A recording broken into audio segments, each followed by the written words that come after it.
Spirituality is a particular term which actually means dealing with intuition. In the theistic tradition, there is a notion of clinging into a word. A certain act is regarded as displeasing to divine principles. A certain act is regarded as pleasing for the divine whatever. In the tradition of non-theism, however, it is very direct that the case history are not particularly important. What is actually important is here and now. Here and now. Now is definitely now. We try to experience what is available there on the spot. There's no point in thinking that the past did exist that we could have now. This is now. This very moment. Nothing mystical, just now, very simple, straightforward. And from that nowness, however, arises a sense of intelligence, always, that you are constantly interacting with the reality one by one, spot by spot, constantly. We actually experience fantastic precision, always. But we are threatened by the now, so we jump to the past or the future. Paying attention to the materials that exist in our life, all these choices takes place all the time, but none of them are regarded as bad or good per se. Everything we experience are unconditional experience.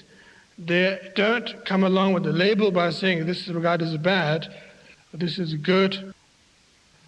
But we experience them, but we don't actually pay heed to them properly. We don't actually regard that as that we are going somewhere.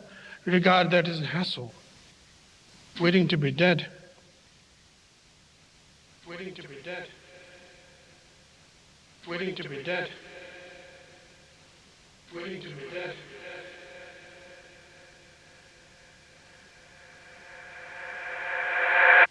That's the problem.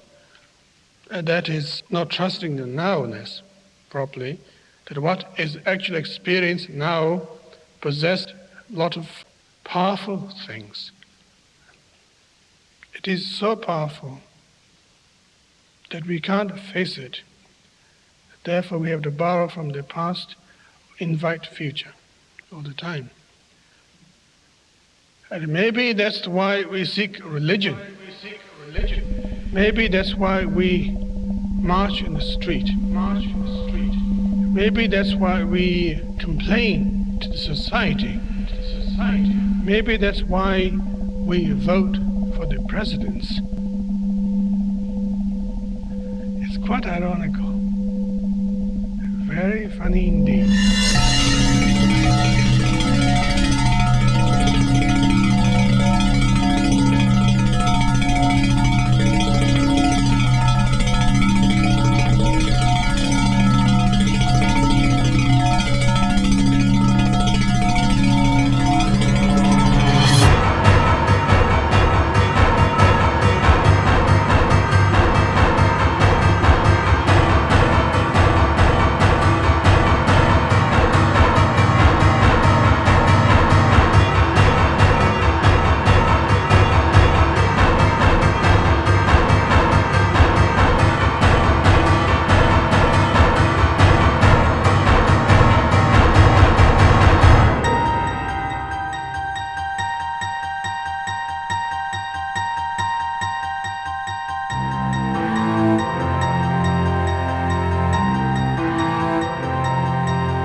The more you begin to investigate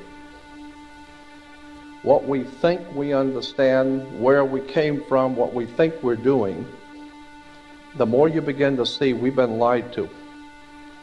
We've been lied to by every institution. What makes you think for 1 minute that the religious institution is the only one that's never been touched? The religious institutions of this world are at the bottom of the dirt. The religious institutions in this world are put there by the same people who gave you your government, your corrupt education, to set up your international banking cartels. We have been misled away from the true and divine presence in the universe that men have called God. I don't know what God is, but I know what He isn't. And unless and until you are prepared to look at the whole truth, and wherever it may go, whoever it may lead to, the more you educate yourself, the more you understand where things come from, the more obvious things become, and you begin to see lies everywhere. You have to know the truth and seek the truth, and the truth will set you free.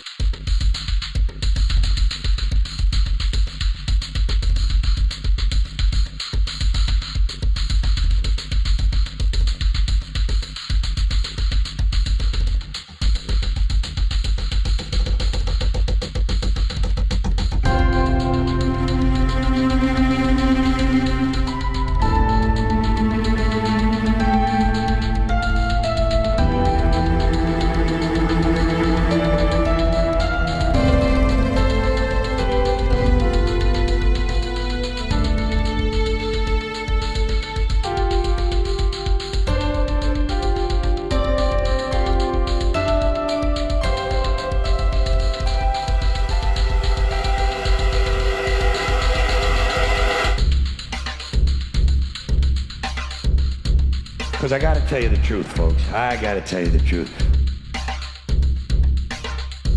When it comes to bullshit, big time, major league bullshit, you have to stand in awe of the all-time champion of false promises and exaggerated claims, religion.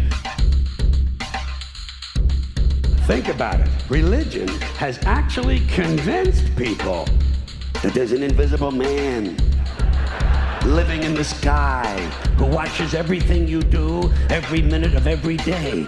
And the invisible man has a special list of 10 things he does not want you to do. And if you do any of these 10 things, he has a special place full of fire and smoke and burning and torture and anguish where he will send you to live and suffer and burn and choke and scream and cry forever and ever till the end of time. But he loves you. He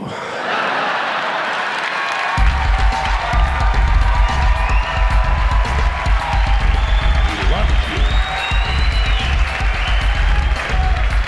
He loves you and he needs money. He always needs money. He's all powerful, all perfect, all knowing, and all wise. Somehow, just can't handle money. Religion takes in billions of dollars, they pay no taxes, and they always need a little more. Now, you talk about a good bullshit story. Holy shit.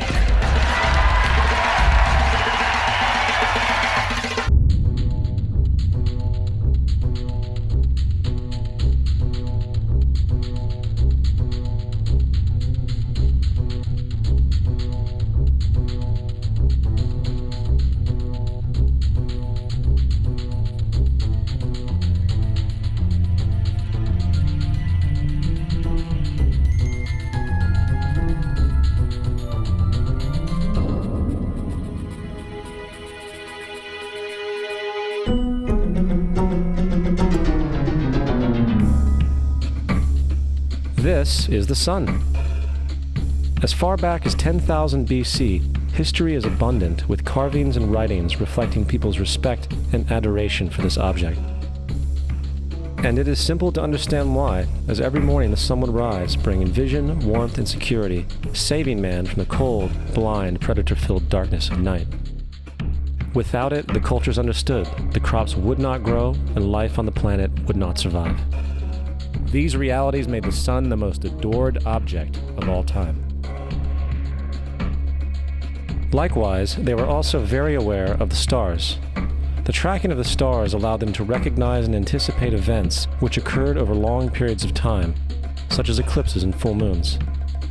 They in turn cataloged celestial groups into what we know today as constellations. This is the cross of the zodiac, one of the oldest conceptual images in human history. It reflects the sun as it figuratively passes through the 12 major constellations over the course of a year.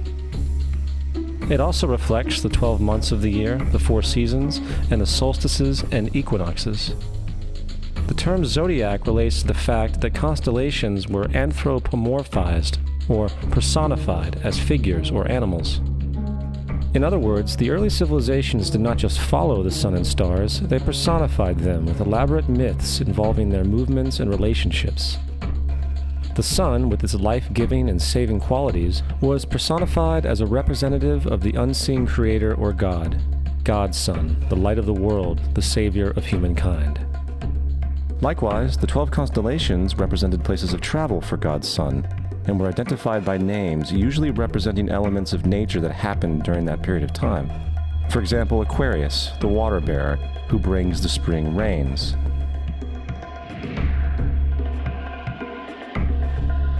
This is Horus. He is the sun god of Egypt of around 3000 BC. He is the sun, anthropomorphized, and his life is a series of allegorical myths involving the sun's movement in the sky.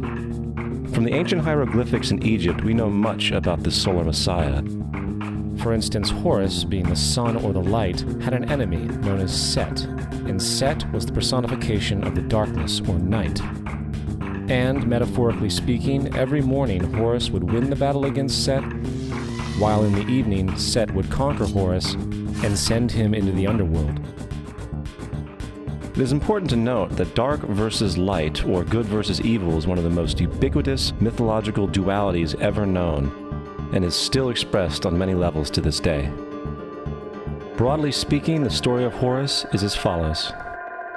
Horus was born on December 25th of the Virgin Isis Mary. His birth was accompanied by a star in the east, and upon his birth he was adored by 3 kings. At the age of 12, he was a prodigal child teacher, and at the age of 30, he was baptized by a figure known as Anup, and thus began his ministry. Horus had 12 disciples he traveled about with, performing miracles such as healing the sick and walking on water. Horus was known by many gestural names such as the Truth, the Light, God's Anointed Son, the Good Shepherd, the Lamb of God, and many others. After being betrayed by Typhon, Horus was crucified, buried for 3 days, and thus resurrected. These attributes of Horus, whether original or not, seem to permeate many cultures of the world, for many other gods are found to have the same general mythological structure. Attis of Phrygia, born of the Virgin Nana on December 25th, crucified, placed in a tomb, and after 3 days was resurrected. Krishna of India, born of the Virgin Devaki, with a star in the east signaling his coming. He performed miracles with his disciples, and, upon his death, was resurrected. Dionysus of Greece, born of a virgin on December 25th, was a traveling teacher who performed miracles such as turning water into wine. He was referred to as the King of Kings, God's only begotten Son, the Alpha and Omega, and many others. And, upon his death, he was resurrected.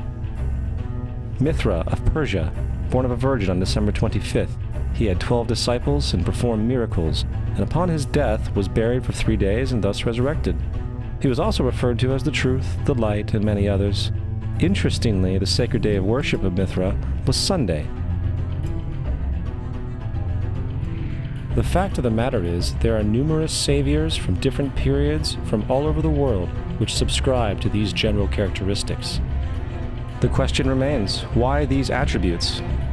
Why the virgin birth on December 25th? Why dead for 3 days in the inevitable resurrection?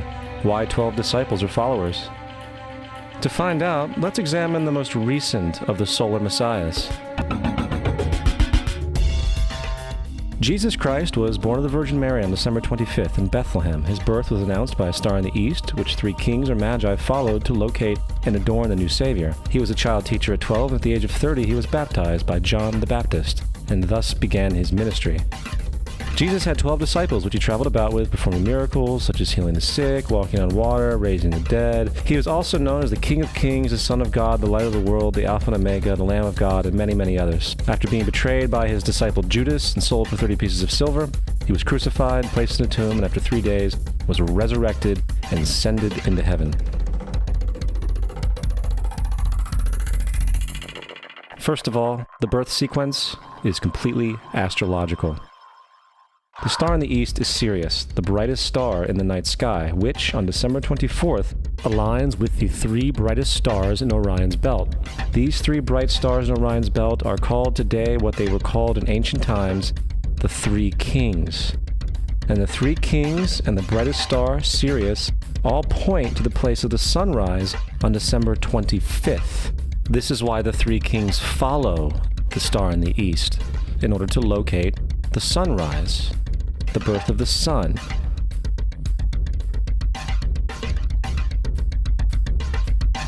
The Virgin Mary is the constellation Virgo, also known as Virgo the Virgin. Virgo in Latin means virgin. Virgo is also referred to as the house of bread, and the representation of Virgo is a virgin holding a sheaf of wheat. This house of bread and its symbol of wheat represents August and September, the time of harvest. In turn, Bethlehem, in fact, literally translates to house of bread. Bethlehem is thus a reference to the constellation Virgo, a place in the sky, not on Earth. There's another very interesting phenomenon that occurs around December 25th, or the winter solstice. From the summer solstice to the winter solstice, the days become shorter and colder. And from the perspective of the northern hemisphere, the sun appears to move south and get smaller and more scarce. The shortening of the days and the expiration of the crops when approaching the winter solstice symbolize the process of death to the ancients. It was the death of the sun.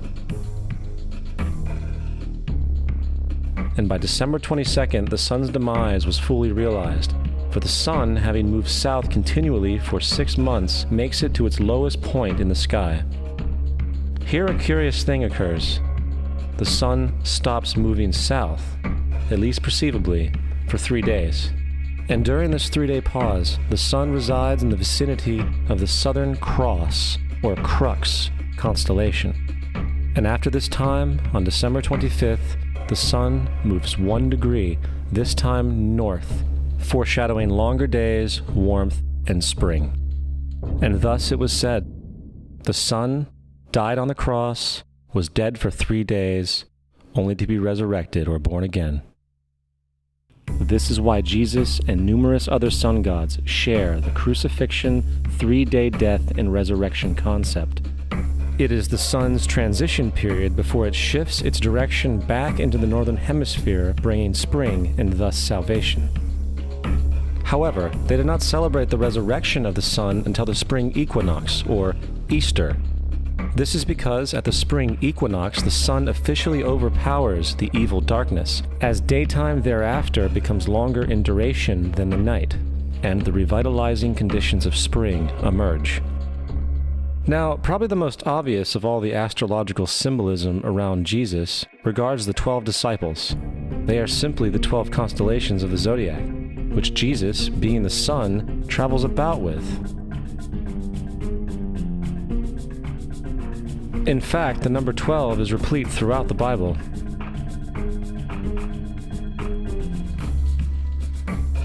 Coming back to the cross of the zodiac, the figurative life of the sun, this was not just an artistic expression or tool to track the sun's movement. It was also a pagan spiritual symbol, the shorthand of which looked like this. This is not a symbol of Christianity. It is a pagan adaptation of the cross of the zodiac.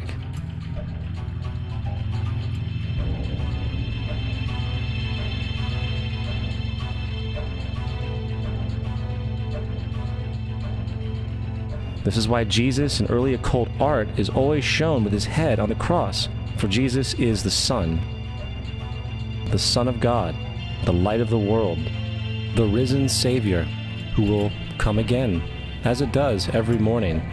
The glory of God, who defends against the works of darkness, as he is born again every morning, and can be seen coming in the clouds, up in heaven, with his crown of thorns or sun rays.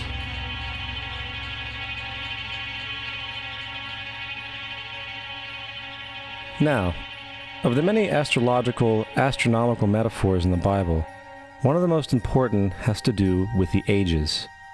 Throughout the scriptures, there are numerous references to the age.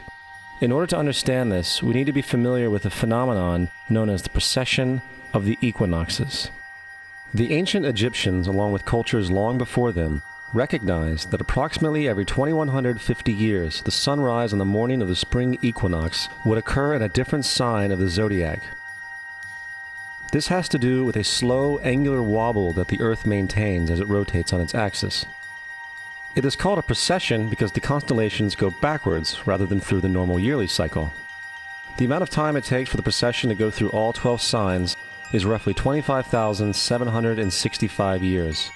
This is also called the Great Year, and ancient societies were very aware of this, and they referred to each 2150-year period as an age. From 4300 BC to 2150 BC, it was the age of Taurus, the bull. From 2150 BC to 1 AD, it was the age of Aries, the ram. And from 1 AD to 2150 AD, it is the age of Pisces, the age we are still in to this day. And in and around 2150, we will enter the new age, the age of Aquarius. Now, the Bible reflects, broadly speaking, a symbolic movement through 3 ages while foreshadowing a 4th. In the Old Testament, when Moses comes down Mount Sinai with the 10 Commandments, he is very upset to see his people worshiping a golden bull calf. In fact, he shattered the stone tablets and instructed his people to kill each other in order to purify themselves. Most biblical scholars will attribute this anger to the fact that the Israelites were worshiping a false idol or something to that effect. The reality is, the golden bull is Taurus the bull, and Moses represents the new age of Aries the ram. This is why Jews even today still blow the ram's horn.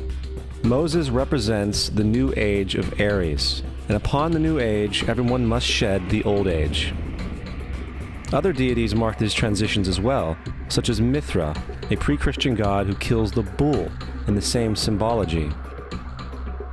Now Jesus is the figure who ushers in the age following Aries, the age of Pisces, or the 2 fish. Fish symbolism is very abundant in the New Testament.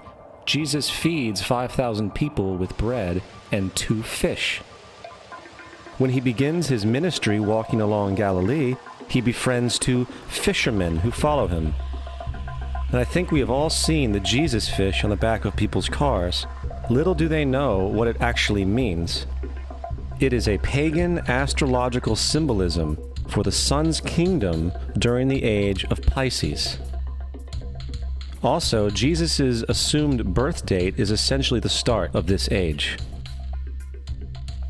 At Luke 22:10, when Jesus is asked by his disciples where the last Passover would be, Jesus replies, "Behold, when ye are entered into the city, there shall a man meet you, bearing a pitcher of water. Follow him into the house where he entereth in." This scripture is by far one of the most revealing of all the astrological references.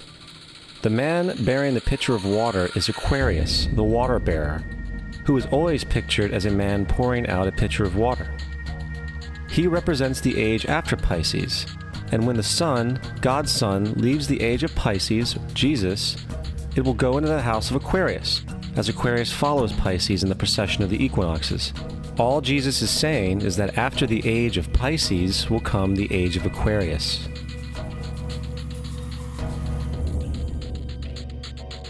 Now, we have all heard about the end times and the end of the world. The cartoonish depictions in the book of Revelation aside, the main source of this idea comes from Matthew 28:20, where Jesus says, "I will be with you even to the end of the world." However, in the King James Version, world is a mistranslation among many mistranslations. The actual word being used is eon, which means age.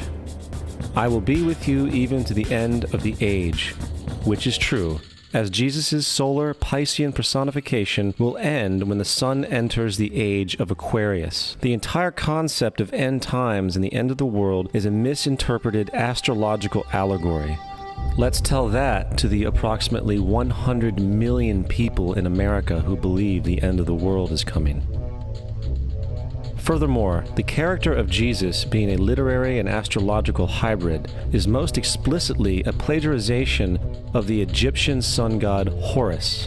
For example, inscribed about 3,500 years ago on the walls at the Temple of Luxor in Egypt are images of the Annunciation, the miracle conception, the birth, and the adoration of Horus. The images begin with Thoth announcing to the Virgin Isis that she will conceive Horus, then Neph, the Holy Ghost, impregnating the Virgin, and then the virgin birth and the adoration. This is exactly the story of Jesus' miracle conception. In fact, the literary similarities between the Egyptian religion and the Christian religion are staggering.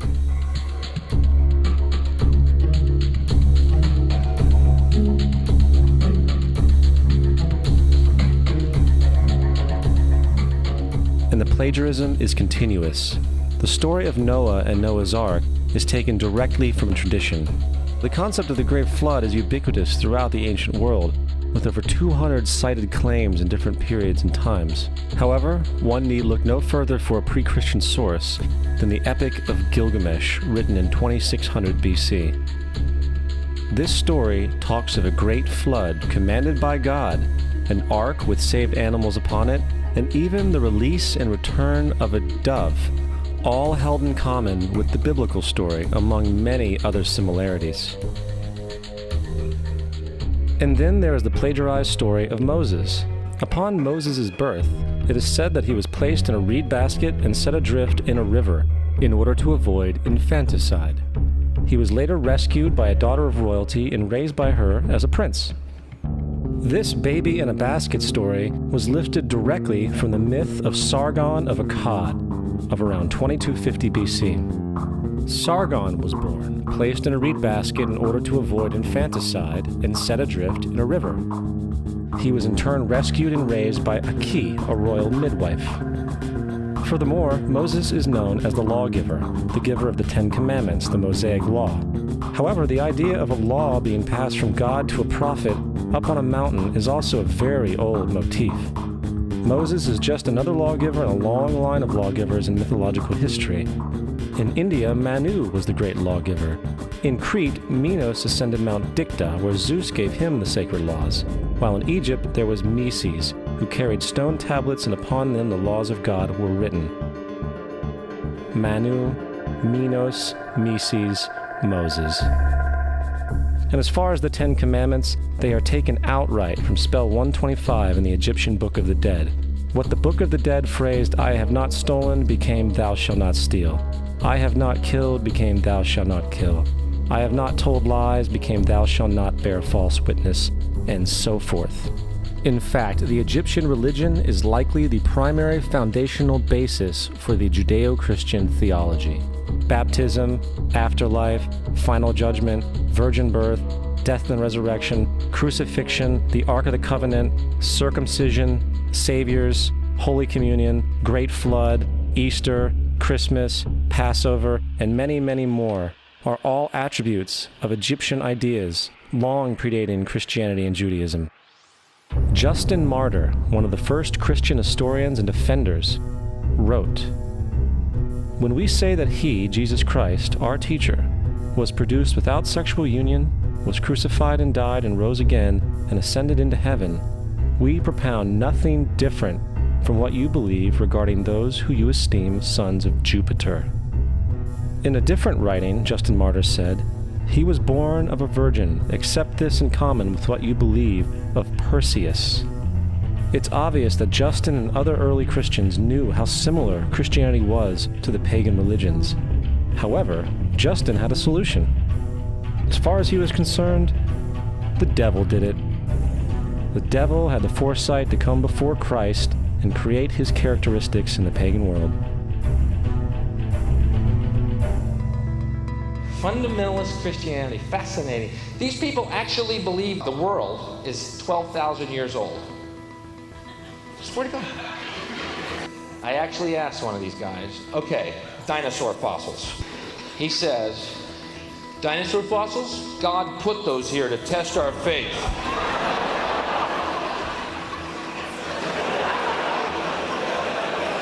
I think God put you here to test my faith, dude.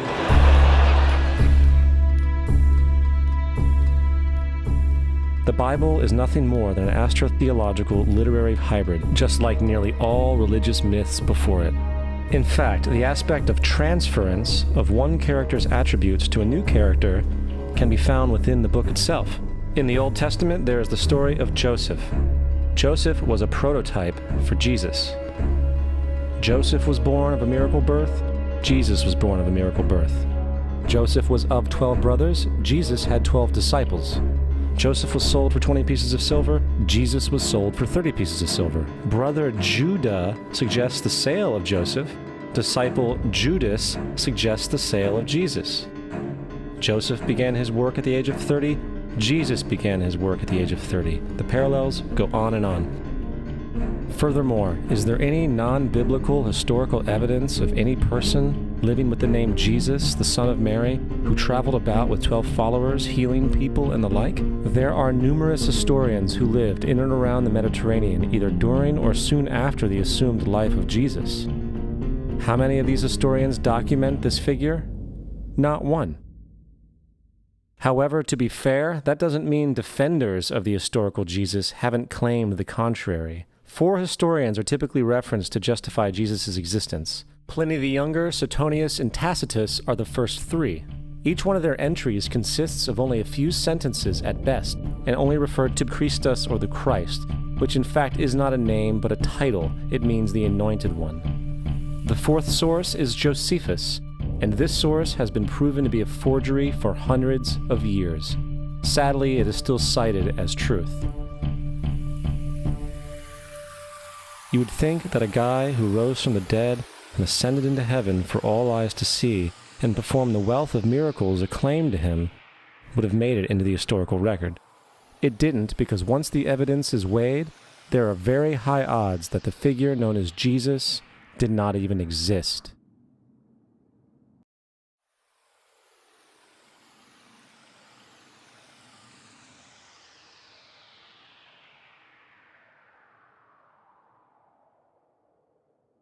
We don't want to be unkind, but we want to be factual.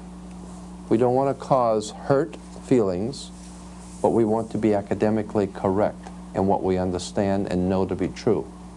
Christianity just is not based on truth.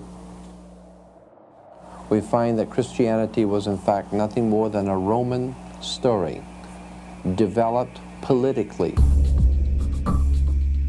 The reality is, Jesus was the solar deity of the Gnostic Christian sect, and like all other pagan gods, he was a mythical figure. It was the political establishment that sought to historize the Jesus figure for social control. In 325 AD in Rome, Emperor Constantine convened the Council of Nicaea. It was during this meeting that the politically motivated Christian doctrines were established. And thus began a long history of religious bloodshed and spiritual fraud. And for over the next 1,000 years, the Vatican maintained a political stranglehold on all of Europe, leading to such joyous periods as the Dark Ages, along with enlightening events such as the Crusades and the Inquisition. Christianity, along with all other related theologies, is an historical fraud. These religions now serve to detach the species from the natural world, and likewise each other. They support blind submission to authority. They reduce human responsibility to the effect that God controls everything, and in turn awful crimes can be justified in the name of a divine pursuit. And, most critically, it empowers the political establishment who have been using the myth to manipulate and control societies. The religious myth is one of the most powerful devices ever created, and it serves as the psychological soil upon which other myths can flourish.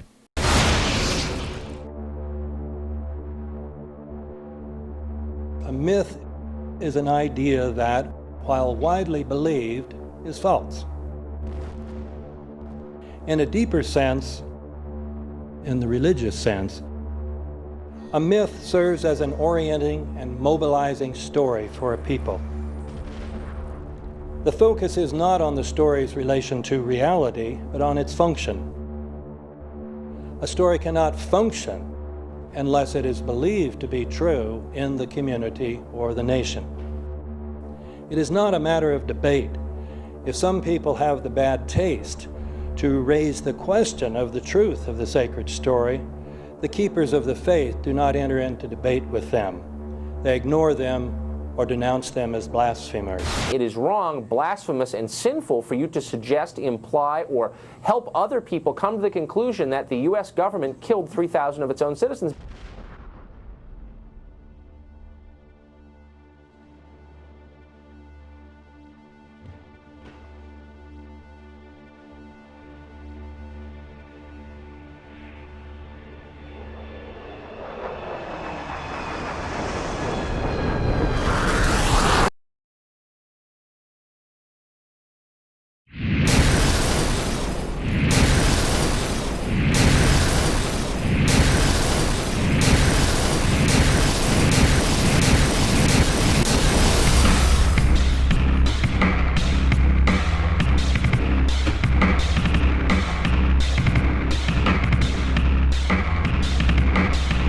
As if a demolition team set off when you see the old demolitions of these old buildings. It looks like one of those scenes of an old building being purposely dynamited and blown up. Anybody who's ever watched a building being demolished on purpose knows that if you're going to do this, you have to get at the under-infrastructure of a building and bring it down. The way the structure is collapsing, this was the result of something that was planned. It's not accidental that the first tower just happened to collapse and then the second tower just happened to collapse in exactly the same way. How they accomplished this, we don't know. The building collapsed to dust. You don't find a desk. You don't find a chair. You don't find a telephone, a computer. The biggest piece of a telephone I found was half of the keypad, and it was about this big. What happened to the concrete? The concrete was pulverized from river to river. There was dust powder 2-3 inches thick. The concrete was just pulverized. Reminiscent of those pictures we've all seen too much on television before, when a building was deliberately destroyed by well-placed dynamite to knock it down. If they had detonated, they were planned to take down a building. Boom, boom, boom, boom, boom. I heard a second explosion. There was a heavy-duty explosion. Then there was some secondary explosions and then the subsequent collapses. An explosion blew and it knocked everybody over. To me, it sounded like an explosion. It sounded like gunfire. Bang, bang, bang, bang, bang. And then all of a sudden, 3 big explosions. We heard a big explosion coming down. And then the entire top of the building just blew up. We saw some kind of explosion. By the force of the explosion. Big explosion. Blew us back into the 8th floor. Then we get to the lobby. This is a big explosion. The lobby looked as though a bomb had exploded there. A huge explosion now, raining debris. It's been a huge explosion. Huge explosion that we all heard and felt. We just witnessed some kind of follow-up explosion. We heard a very loud blast explosion. The secondary explosion at Tower 1 camp. That is another bomb going off. He thinks that there were actually devices that were planted in the building. Planted in the building.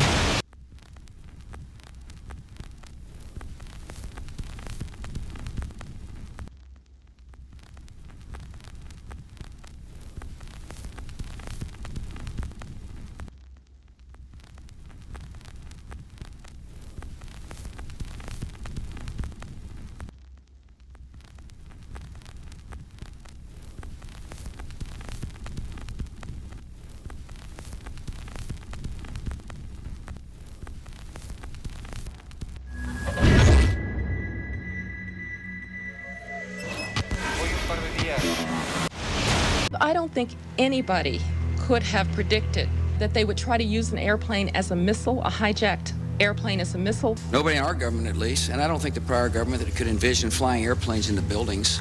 No specific threat involving really a domestic operation or involving what happened, obviously, the city's airliner and so forth. There were no warning signs that I'm aware of. USA Today reports that in the 2 years before the attacks on September the 11th, NORAD conducted exercises using hijacked airliners as weapons. And one target was the World Trade Center.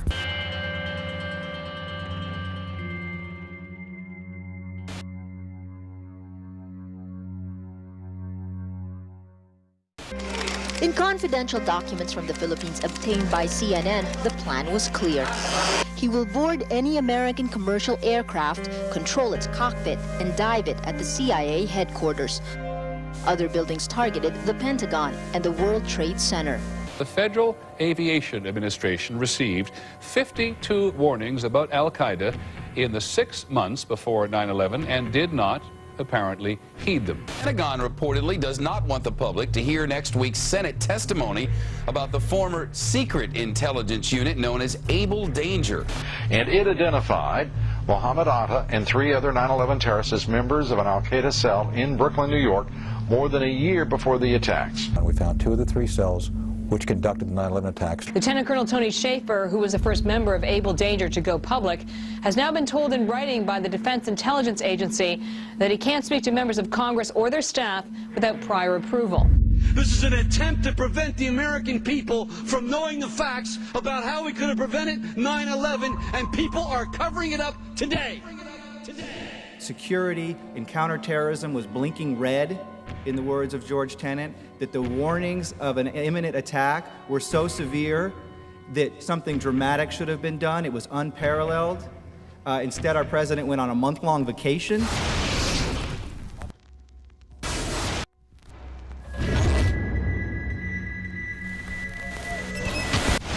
The head of Pakistani intelligence at the ISI, Mahmoud Ahmed, requested Omar Sheikh to wire $100,000 to Mohammed Atta, who was the lead hijacker. Hijacker Mohammed Atta received wire transfers via Pakistan. The man sending the money to Atta is believed to be Ahmed Umar Saeed Sheikh. Omar Sheikh admitted he was supported by the Pakistan government's intelligence service, the ISI.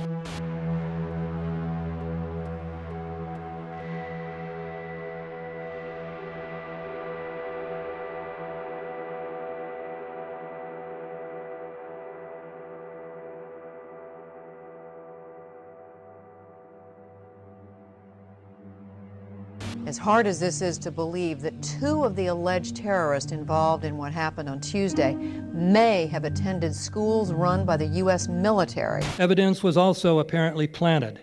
The passport of one of the hijackers on Flight 11 was allegedly found in the rubble. The hijacker's passport was found blocks from the World Trade Center crash site, if you can believe that. The 9/11 hijackers are alive and well. That's according to the chief of Japan's Democratic Party, who says 9/11 is a hoax. Several of these 19 men are still alive.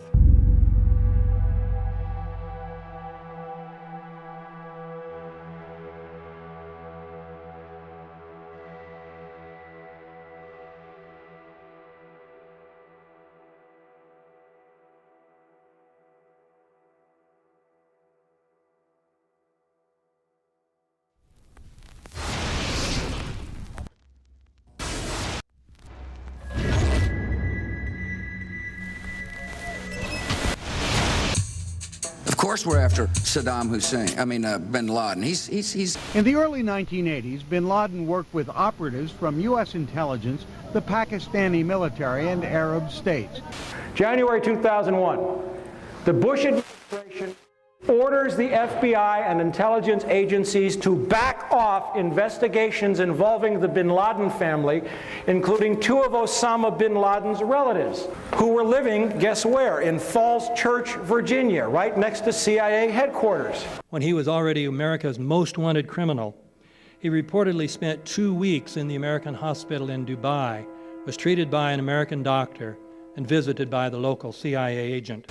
We have not seen one piece of evidence that links Osama bin Laden directly to the planning stages of September 11th. This failure to provide proof was later said to be unnecessary because bin Laden, in a video allegedly found in Afghanistan, admitted responsibility for the attacks.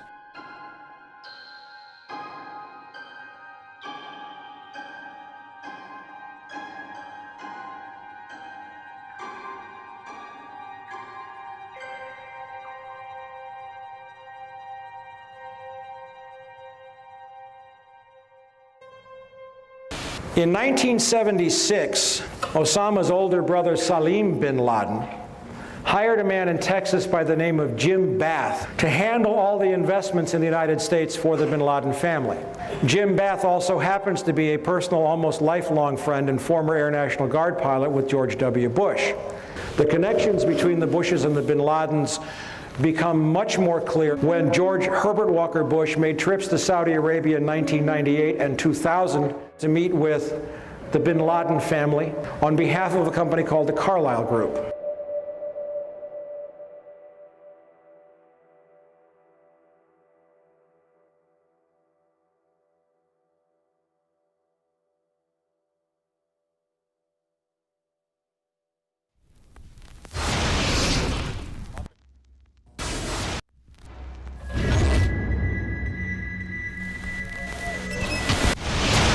How could anyone fly a 60-ton, 125-foot wide, 44-foot tall plane through this obstacle course? The aircraft, before striking the Pentagon, reportedly executed a 270-degree downward spiral, and yet Hani Hanjour was known as a terrible pilot who could not safely fly even a small plane.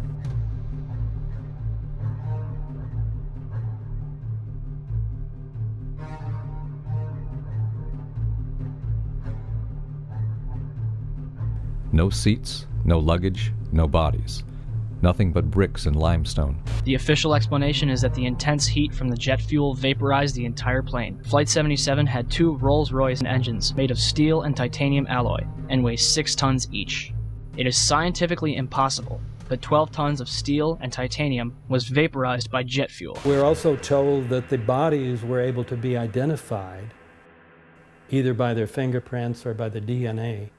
So what kind of fire can vaporize aluminum and tempered steel and yet leave human bodies intact? From my close-up inspection, there's no evidence of a plane having crashed anywhere near the Pentagon. And as I said, the only pieces left that you can see are small enough that you could pick up in your hand. Shortly after the strike, government agents picked up debris and carried it off. The entire lawn was covered with dirt and gravel, so that any remaining forensic evidence was literally covered up. The videos from security cameras, which would show what really hit the Pentagon, were immediately confiscated by agents of the FBI, and the Department of Justice has to this day refused to release them. If these videos would prove that the Pentagon was really hit by a 757, most of us would assume the government would release them.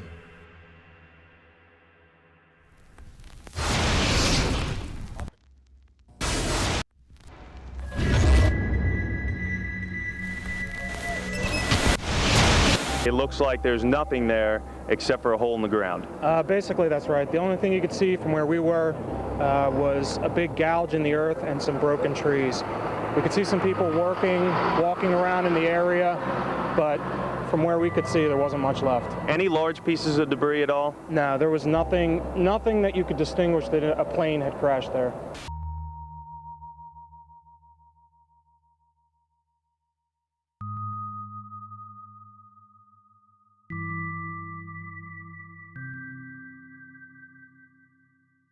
The FBI and the state police here have confirmed that they have cordoned off a second area about 6 to 8 miles away from the crater here. This is apparently another debris site.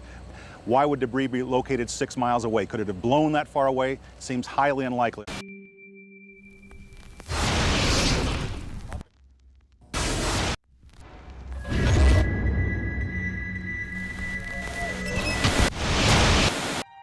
Pancake theory.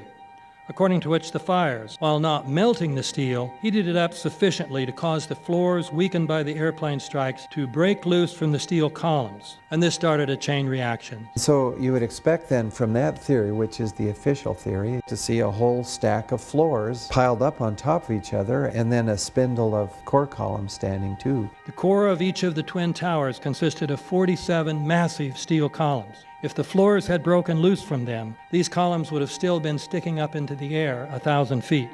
The plane did not cut all those core columns. We designed the buildings to take the impact of the Boeing 707 hitting the building at any location. The building probably could sustain multiple impacts of jetliners.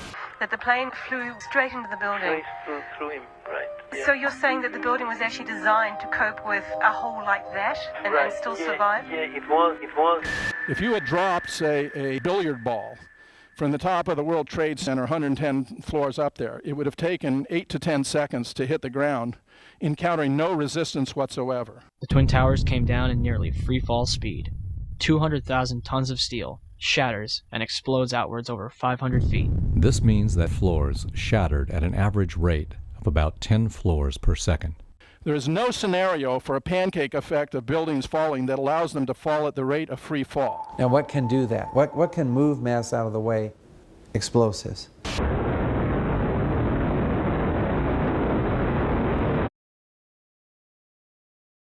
"47 huge steel columns going up the core. They're interconnected.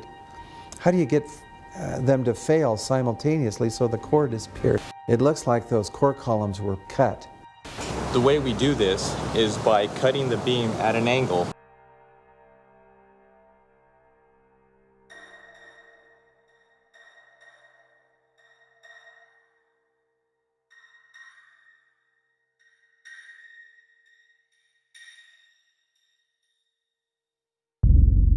I started looking at the molten metal. All three buildings, both towers in the rubble, in the basement areas, and Building 7, there's these pools of molten metal.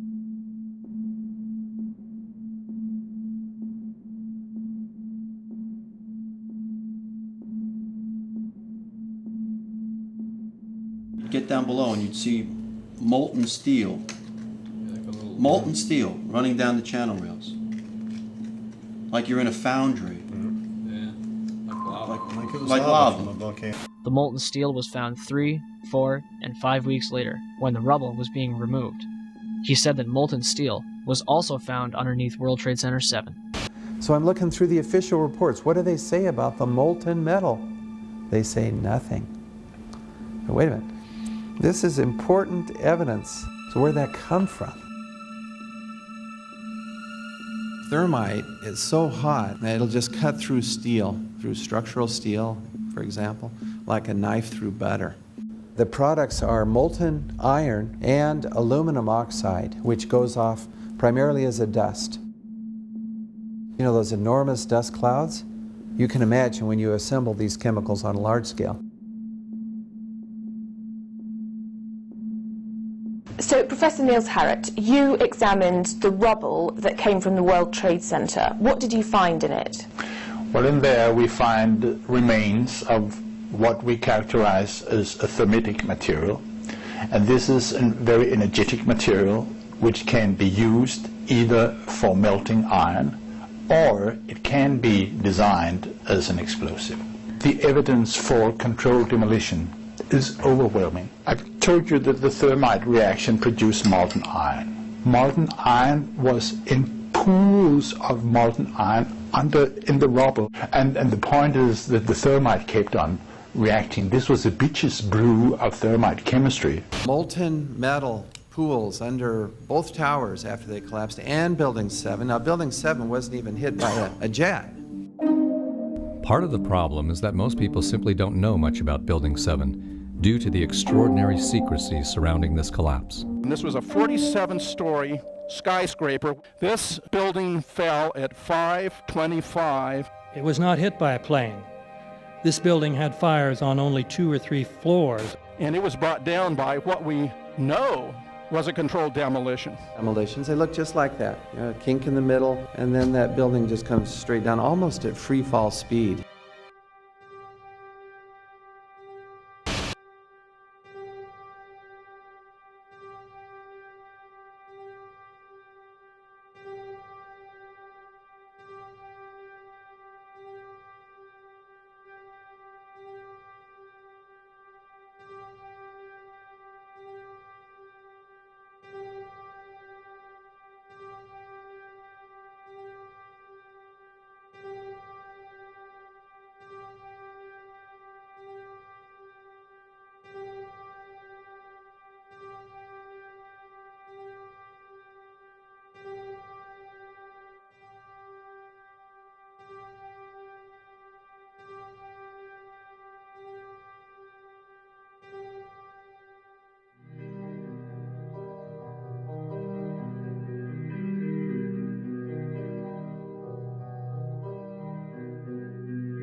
Our office was on the B1 level. As I was talking to a supervisor at 8:46, and all of a sudden we hear, boom!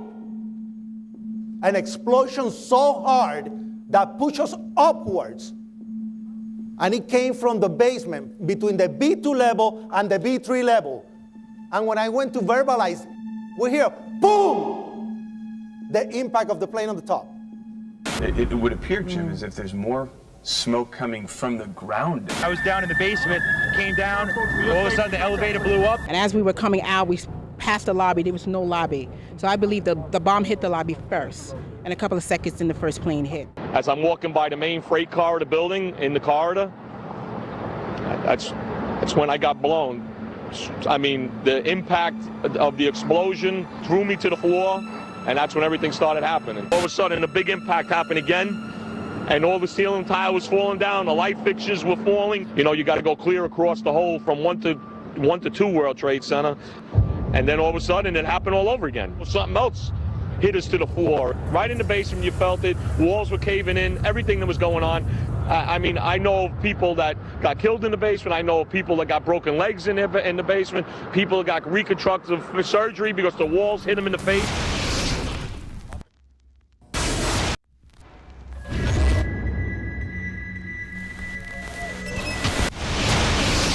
According to standard operating procedure, if an FAA flight controller notices anything that suggests a possible hijacking, the controller is to contact a superior. If the problem cannot be fixed within about a minute, the superior is to ask NORAD, the North American Aerospace Command, to send up or scramble jet fighters to find out what is going on. NORAD then issues the scramble order to the nearest Air Force base with fighters on alert.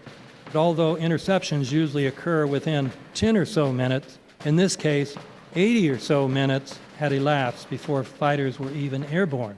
It's a mind-bending anomaly. Not a single U.S. Air Force interceptor turns a wheel until it's too late. There are no jets at all. What if they were so confused and had been so deliberately confused that they couldn't respond? The reason that they didn't know where to go was because a number of conflicting and overlapping war game exercises were taking place. It involved the insertion of false radar blips onto radar screens in the Northeast Air Defense Sector. Center Team U, we have a problem here. We have a hijacked aircraft headed towards New York. We need someone to scramble some F-16s or something up there to help us out. Is this real world or exercise? Is this real world or exercise? There was another exercise, Vigilant Warrior, which was in fact, according to a NORAD source, a live-fly hijack drill being conducted at the same time. With only 8 available fighter aircraft, and they have to be dispatched in pairs, they were dealing with as many as 22 possible hijacks on the day of 9/11, and they couldn't separate the war game exercises from the actual hijacks.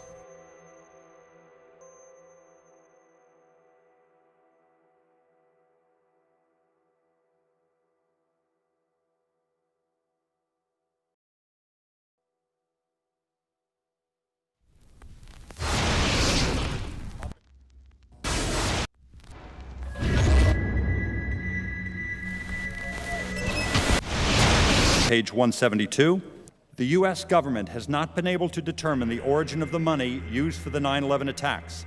Ultimately, the question is of little practical significance. The American authorities have not managed to trace the source of the funding. And then the most amazingly disingenuous statement ultimately is it of little consequence. It is of massive consequence. Doesn't it matter who paid for 9/11? The collapse of Building 7 has been recognized as especially difficult to explain. The 9/11 Commission report implicitly admitted that it could not explain the collapse of this building by not even mentioning it. President, why are you and the Vice President insisting on appearing together before the 9/11 Commission? Because the 9/11 Commission wants to ask us questions. That's why we're meeting, and I look forward to meeting with them and answering their questions. Why you're appearing together rather than separately, which was their request? Because it's a good chance for both of us to answer questions that the 9/11 Commission is looking forward to asking us, and I'm looking forward to answering them. Let's see. Do you think they should be able to stand up and speak their own words? They should go under oath. They should be, yeah. In public.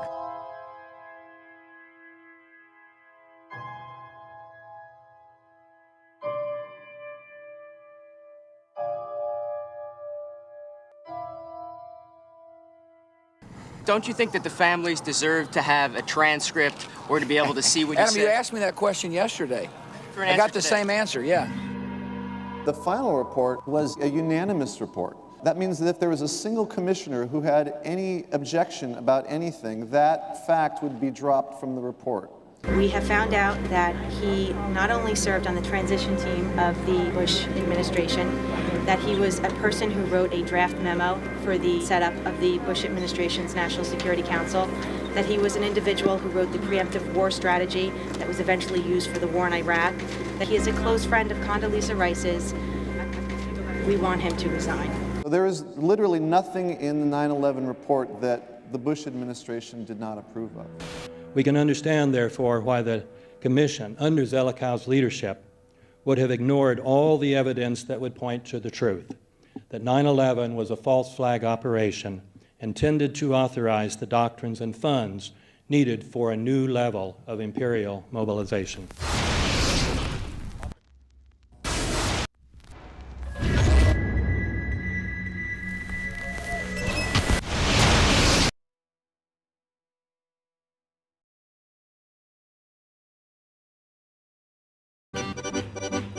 Armed with knives, armed with chemical, biological, nuclear weapons. Fanatics, terrorists, September 11th. September 11th, killers, September 11th, terrorists. Terrorists of Al-Qaeda, terrorists, nuclear weapons, terrorists. 9/11, terror, terrorist, evil. September 11th, September 11th. The terrorists, war and danger. September 11th, terrorism, global terrorism, terrorism, terrorists. Terrorists, terrorists, terrorists, terrorists, the terror. Terrorists, terrorist, terrorism. September 11th, global terrorism, terrorists. Terrorism. September 11th, world terrorism, terrorism. September 11th, global terrorism. September the 11th, terror, weapons of mass destruction. September the 11th, terrorists, the evil terrorists, no. Terrorism.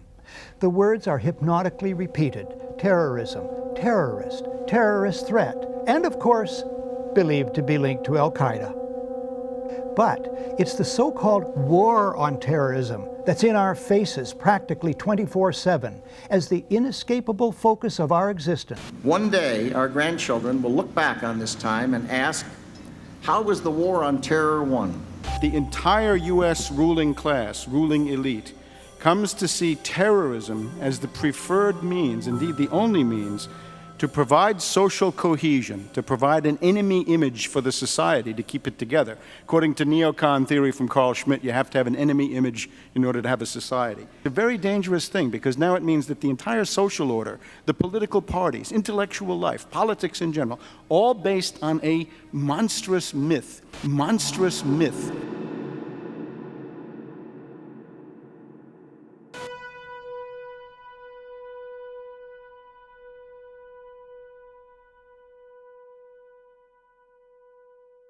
Look, the CIA has done in this country, what they've done to us is unbelievable.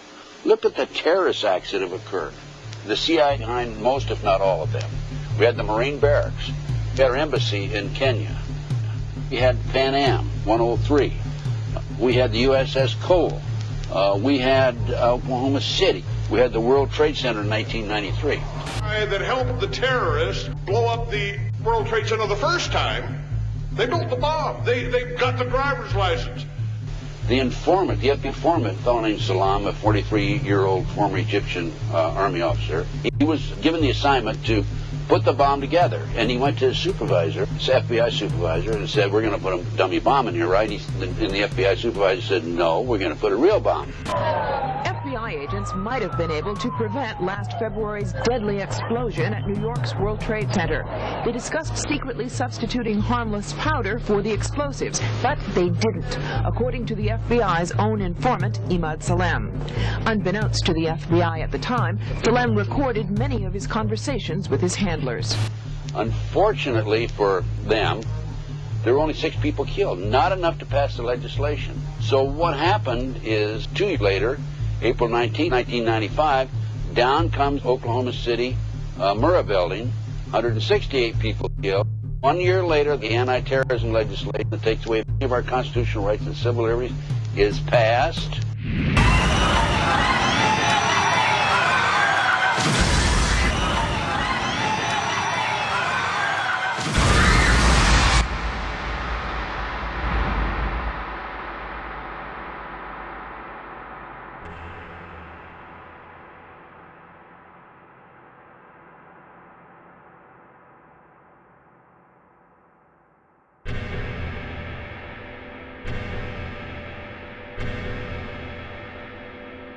because at 9:30 this morning we were actually running an exercise for over a company of 1,000 people in London based on simultaneous bombs going off precisely at the railway stations that happened this morning. So I still have the hairs on the back of my neck standing upright. To get this quite straight, you were running an exercise to see how you would cope with this, and it happened while you were running the exercise? Precisely.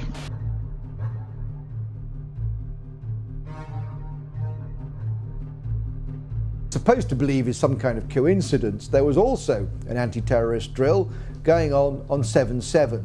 And again, just like 9/11, they were talking about attacks on the same targets, the same kind of tube stations, and exactly the same time as the actual attack happened, providing some kind of cover for what must be operations orchestrated in some way by the state.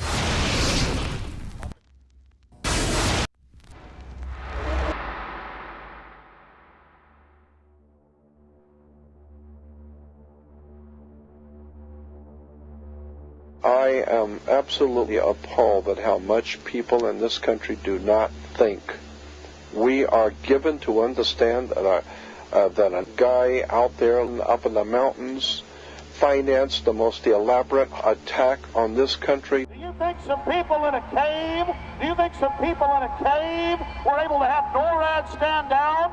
Do you think that people in a cave were able to have all of this happen? And when I think about how many Americans were killed in New York City, and believing as I do that this thing was a setup job, this is a textbook operation that Nazis used, and they've used it over and over again.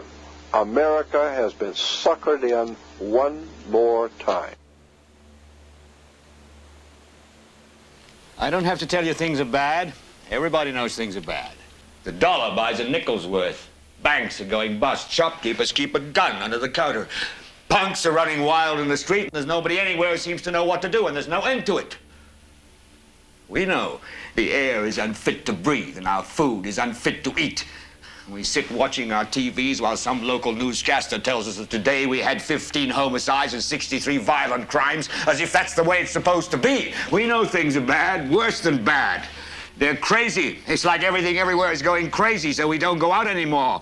We sit in the house, and slowly the world we're living in is getting smaller, and all we say is, please, at least leave us alone in our living rooms. Let me have my toaster and my TV and my steel-belted radios, and I won't say anything. Just leave us alone. Well, I'm not going to leave you alone.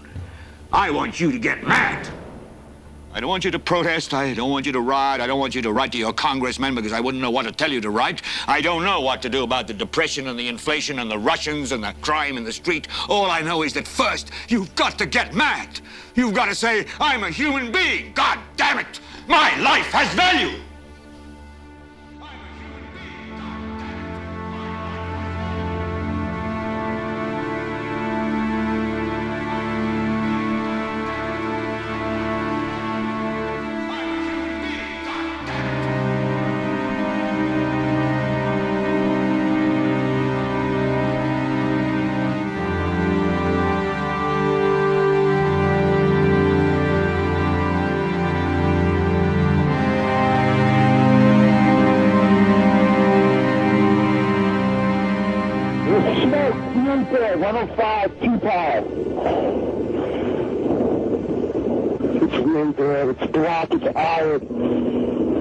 My wife thinks I'm all right. I called her and said I was leaving the building. I was fine, and I'm banged.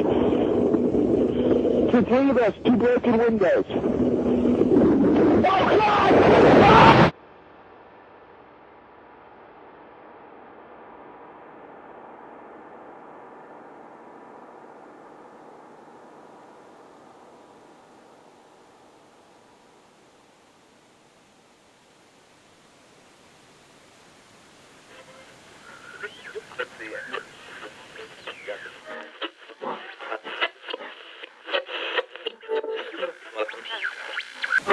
When hostilities commenced in Europe in 1939, it was realized that the American people had no intention of entering the war.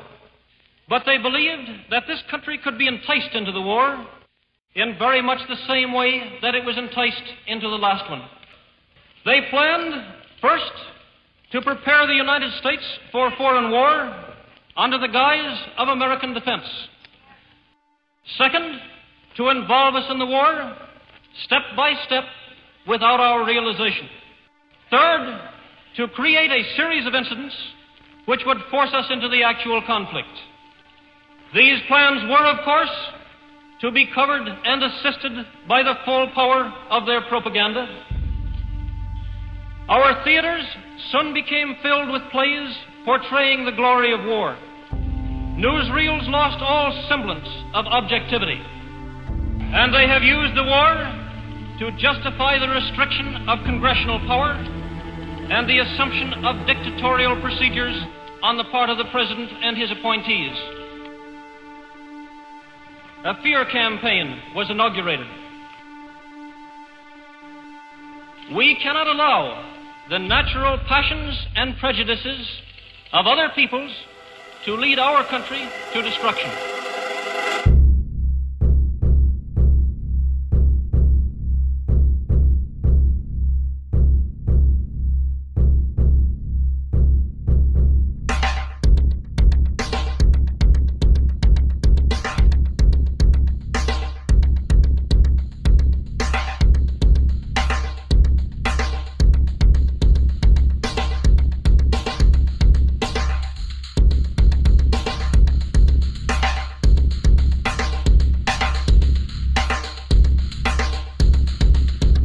(1775).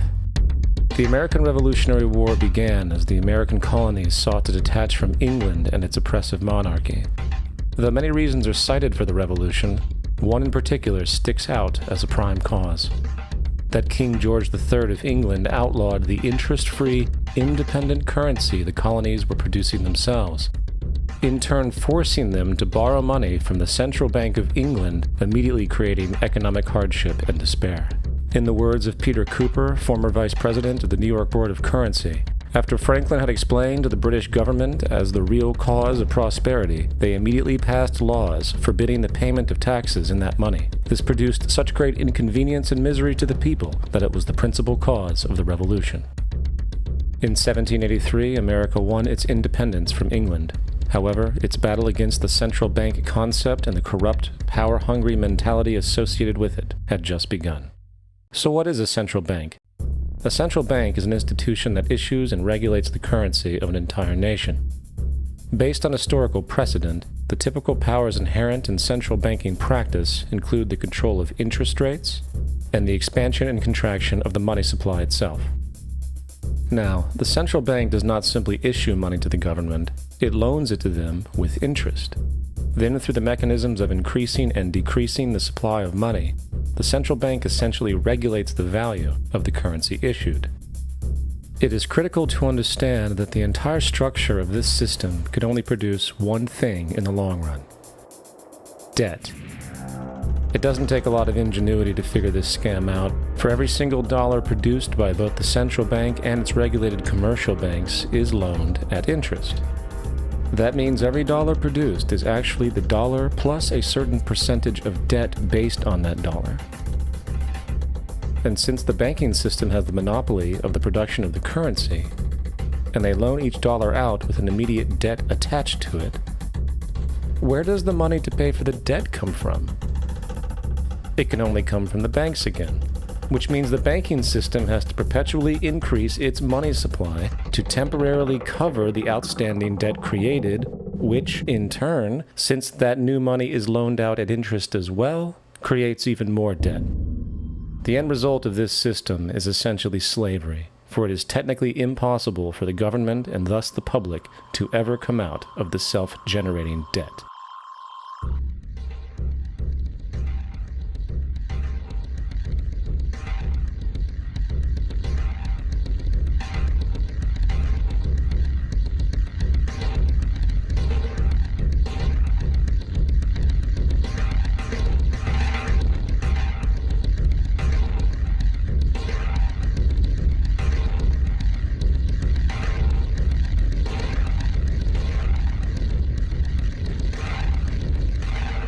By the early 20th century, the U.S. had already implemented and removed a few central banking systems, which were maneuvered into place by ruthless banking interests. At this time, the dominant families in the banking and business world were the Rockefellers, the Morgans, the Warburgs, the Rothschilds. And in the early 1900s, they sought to push, once again, legislation to create another central bank.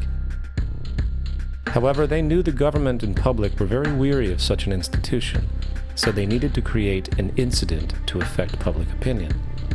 So J.P. Morgan, publicly considered a financial luminary at the time, exploited his mass influence by reportedly creating rumors that prominent banks in New York were insolvent or bankrupt. Morgan knew this would trigger mass hysteria and a systemic crisis, and it did. The public, in fear of losing their deposits, immediately began mass withdrawals. Consequently, the banks were forced to call in their loans, causing the recipients to sell their property, and thus a spiral of bankruptcies, repossessions, and turmoil emerged. Putting the pieces together years later, Congressman Charles Lindbergh wrote, "The King bankers put in motion in 1907 a great scheme. They had gambled and speculated on Wall Street until so many watered stocks and bonds had been manufactured. The King bankers knew the condition and informed the favorite of their friends what was to come. There was to be a panic in the fall of 1907, and it would be advertised as the result of our bad banking and currency laws." The Panic of 1907 led to a congressional investigation headed by Senator Nelson Aldrich, who had intimate ties to the financial powers and later became part of the Rockefeller family through marriage.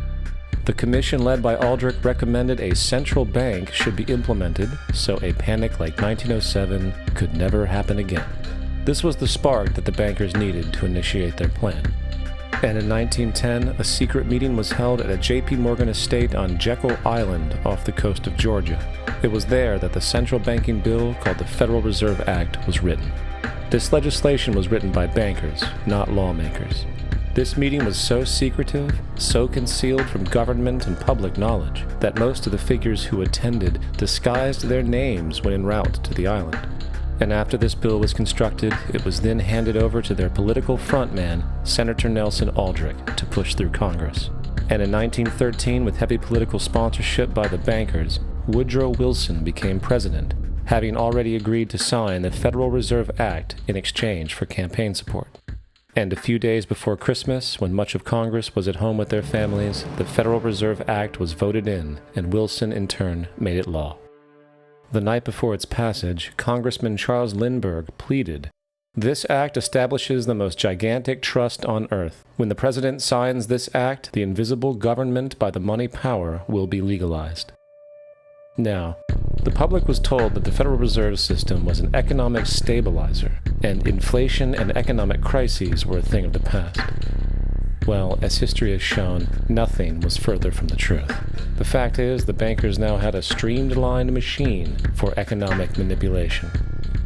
It's alive! It's alive! It's alive! For example, from 1914 to 1919, the Fed substantially increased the money supply, resulting in extensive loans to small banks and the public. Then, in 1920, the Fed deliberately contracted credit in an extreme way, thus resulting in banks having to call in large numbers of loans, and, just like 1907, bank runs, bankruptcy, and systemic collapse occurred. Numerous competitive banks outside of the Federal Reserve System collapsed, further consolidating the monopoly of the money trust cartel. Privy to this scheme, Congressman Lindbergh pronounced, "Under the Federal Reserve Act, panics are scientifically created. The present panic is the first scientifically created one, worked out as we figure a mathematical equation." However, the Panic of 1920 was just a warm-up. From 1921 to 1929, the Fed again increased the money supply, resulting once again in extensive loans to the public and banks. There was also a fairly new type of loan in the stock market, the broker call loan. Very simply, this loan allowed an investor to put down only a fraction of the stock's value, with the rest being loaned from the broker. This method was very popular in the roaring 1920s as everyone seemed to be making money in the market. However, there was a catch to this loan. It could be called in at any time and had to be paid within 24 hours, and the typical result was the selling of the stock purchased with that loan. So, a few months before October in 1929, J.D. Rockefeller, Bernard Baruch, and many other insiders quietly exited the market, knowing the bubble created was about to burst. Then, on October 24, 1929, the financiers who furnished the call loans started calling them in masse. This sparked an instantaneous, massive sell-off in the already inflated market, as sell orders and margin calls were systemically triggered. That then led to mass bank runs, eventually collapsing thousands of banks, enabling the large banks to buy up the now failed banks at a discount. But it didn't stop there.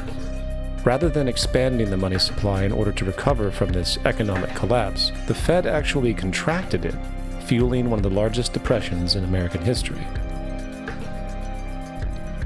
Outraged, Congressman Louis McFadden, then chairman of the House Banking Committee, filed a petition for impeachment against the Federal Reserve Board, stating, "Mr. Chairman, we have in this country one of the most corrupt institutions the world has ever known. I refer to the Federal Reserve Board and the Federal Reserve Banks. This evil institution has impoverished and ruined the people of the United States and has practically bankrupted our government. It has done this through the defects of the law under which it operates, through the maladministration of that law by the Federal Reserve Board, and through the corrupt practices of the moneyed vultures who control it." Now, having reduced the society to squalor, it was then decided that the gold standard should be removed. In order to do this, they needed to acquire the remaining gold in the system. So, under the pretense of helping to end the Depression, came the 1933 gold seizure. Under the threat of imprisonment for 10 years, everyone in America was required to turn in all gold bullion to the Treasury, essentially robbing the public of what little wealth they had left. And at the end of 1933, the gold standard was abolished. If you look at a dollar bill before 1933, it says it is redeemable in gold. If you look at the dollar bill today, it says it is legal tender, which means it is backed by absolutely nothing. The only thing that gives our money value is the public faith and how much of it is in circulation. Therefore, the power to regulate the money supply is also the power to regulate its value, which is also the power to manipulate and control entire economies.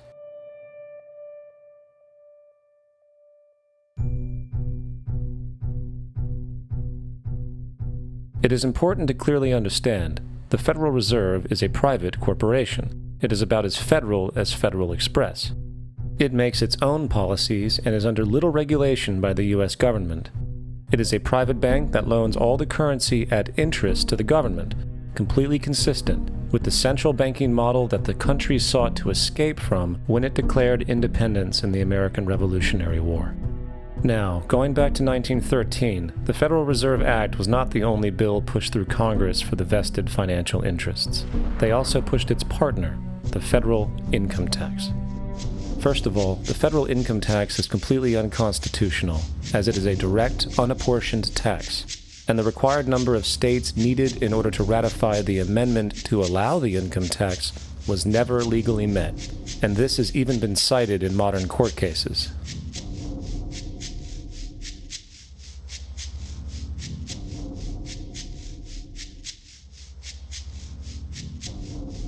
Second, at the present day, roughly 25% of the average worker's income is taken from them via this tax. That means you work 3 months out of the year to fulfill this tax obligation. And where does that money go? According to the Grace Commission report of the 1980s, 100% of what is collected is absorbed solely by interest on the federal debt and by federal government contributions to transfer payments. In other words, all individual income tax revenues are gone before 1 nickel is spent on the services which taxpayers expect from their government. Today, the money Americans make working 3 months out of the year goes almost entirely to the interest fees charged for the debt-based fiat currency. The fact is, the federal income tax exists to feed the Federal Reserve, federal government money machine, making sure the interest payments are always there. And third, even with the government claim as to the legality of the income tax, there is still evidently no statute, no law in existence that requires you to pay this tax. I really expected that, of course, there's a law that you can point to in the law book, the code, that requires you to file a tax return. Of course there is. I was at that point where I couldn't find the statute that clearly made a person liable, at least not me and most people I know.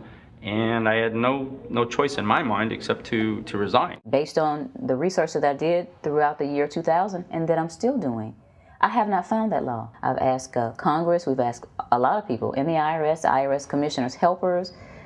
They can't answer, because if they answer, the American people are going to know that this whole thing is a fraud. I haven't filed an federal income tax return since I left. I have not filed a tax return since 1999. Now, the control of the economy and the manipulation of society for the vested financial powers is only a part of the game being played. Another level is the business of war. Since the inception of the Federal Reserve in 1913, a number of large and small wars have commenced.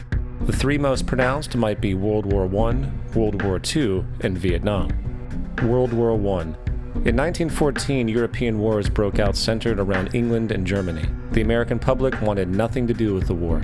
In turn, President Woodrow Wilson publicly declared neutrality.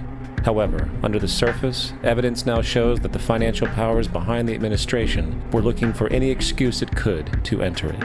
It is important to understand that one of the most lucrative things that can happen for the bankers is war, for it forces the country to borrow even more money at interest, not to mention the profits generated through the financing of military production. In the words of two-time Congressional Medal of Honor winner Smedley D. Butler, war is a racket. It always has been. It is possibly the oldest, easily the most profitable, surely the most vicious. It is the only one international in scope, and it is the only one in which the profits are reckoned in dollars and the losses in lives. Woodrow Wilson's top advisor and mentor was Colonel Edward House, a man found to have intimate connections with the financial interests of the time. In a conversation with Colonel House, Wilson's advisor, and Sir Edward Grey, the Foreign Secretary of England, regarding America and the war, Grey inquired, "What will America do if Germans sink an ocean liner with American passengers on board?" House responded, "I believe that a flame of indignation would sweep the United States, and that by itself would be sufficient to carry us into war." So, on May 7, 1915, a ship called the Lusitania was sent where German military vessels were known to be. And, as likely expected, German U-boats torpedoed the ship, exploding stored munitions, killing 1,200 people. To further understand the obvious anticipation of this setup, the German embassy actually put advertisements in the New York Times telling people that if they boarded the Lusitania, they did so at their own risk, as such a ship sailing from America to England through the war zone would be liable to destruction. In turn, and as anticipated, the sinking of the Lusitania caused a wave of anger among the American population, and America entered the war a short time after. Major General Smedley D. Butler summarizes the monetary reality of World War I.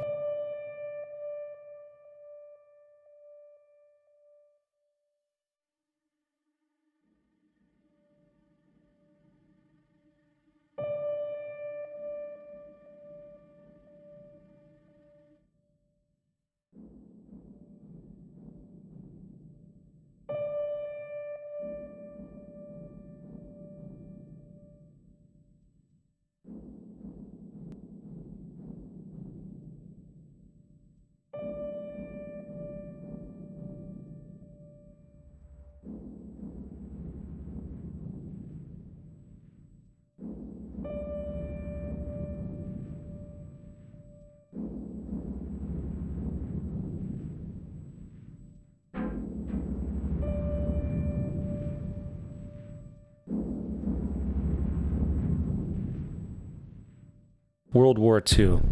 On December 7, 1941, Japan attacked the American fleet at Pearl Harbor, triggering U.S. entry into that war. President Franklin D. Roosevelt declared the attack was a day that will live in infamy. A day of infamy indeed, but not because of the alleged surprise attack on Pearl Harbor. After 60 years of surfacing information, it is now clear that not only was the attack known well in advance, it was outright wanted and provoked. In a journal entry by Roosevelt's Secretary of War Henry Stimson dated November 25, 1941, he documented a conversation he had with Roosevelt. The question was how we should maneuver them into firing the first shot. And in congressional testimony later, he added, "It was desirable to make sure the Japanese be the ones to do this so that there should remain no doubt as to who were the aggressors." In the months leading up to the attack on Pearl Harbor, Roosevelt had done almost everything in his power to anger the Japanese, showing a posture of aggression. He halted all of Japan's imports of American petroleum, He froze all Japanese assets in the United States. He made public loans to nationalist China and supplied military aid to the British, both enemies of Japan in the war, which, by the way, was in complete violation of international war rules. And, with numerous Japanese codes broken in advance, revealing the plan to attack, on December 7, 1941, Japan was allowed to attack Pearl Harbor, killing 2,400 soldiers. Before Pearl Harbor, 83% of the American public wanted nothing to do with the war. After Pearl Harbor, 1 million men volunteered. It is important to note, Nazi Germany's war effort was largely supported by two organizations, one of which was called IG Farben. IG Farben produced 84% of Germany's explosives. One of the unspoken partners of IG Farben was J.D. Rockefeller's Standard Oil Company in America. In fact, the German Air Force could not operate without a special additive patented by Rockefeller's Standard Oil.